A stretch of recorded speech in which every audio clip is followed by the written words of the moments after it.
majority of people believe that asylum seekers need to be looked after.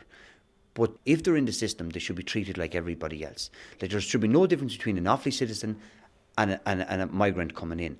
But the problem is there's anger there at the moment because people that are on the health waiting list or people are on the housing waiting list, if they see people getting ahead of them, regardless of what culture they are, naturally enough you're going to be angry.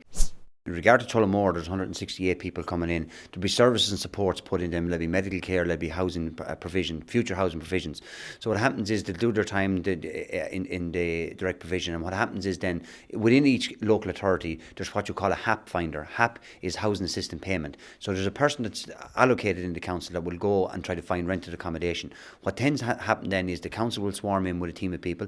They will fill up the application forms for the asylum seekers, and they will be moved then from direct provision into rented accommodation. Now that's where I have the difficulty, is because when they go into that system then, I would like for everybody to be treated the same. So you have an off-lease citizen that's on the housing waiting list, or you have an asylum seeker, everybody should be working through the point system.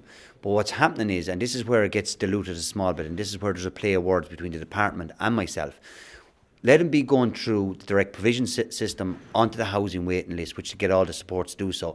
There's also what you call a resettlement programme, which is organised by Offaly County Council. And that's where I see the leapfrogging of people in that resettlement programme, asylum seekers, getting ahead of people that are actually on the waiting list, like your ordinary citizen, like say maybe someone that could be on the list 8 or 9 years. That's where I have the difficulty with it. I don't have the difficulty with people coming in once everybody is treated the same. But what the department are cleverly doing at the moment is they're actually muddying the water at the moment, and they're talking about direct provision and resettlement. 2 different programs, but the concept is the same.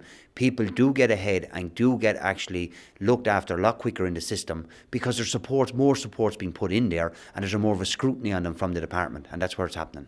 If you're 8, 9, 10 year waiting on a list and you feel that you're next up and someone else is parachuted ahead of you, you're entitled to ask that question. And the only thing I want to see, and the people are ringing me, is we want a fair system for everybody. Yes, bring in the migrants in a controlled fashion, make sure the service is there, but let everybody enjoy the services. The first thing people would say is that when you talk about migrants, you must be right wing or you must be racist, or you're discriminating against people. But I actually think at this point we're getting to a point where we're discriminating against our own Irish. Because if you have that protest going on there, that's going on for a reason. And if I'm saying what I'm saying it for a reason. And nobody wants to see anybody being treated differently. So why are we treating Irish people different than migrants, or why should we treat migrants different than Irish if we bring them in?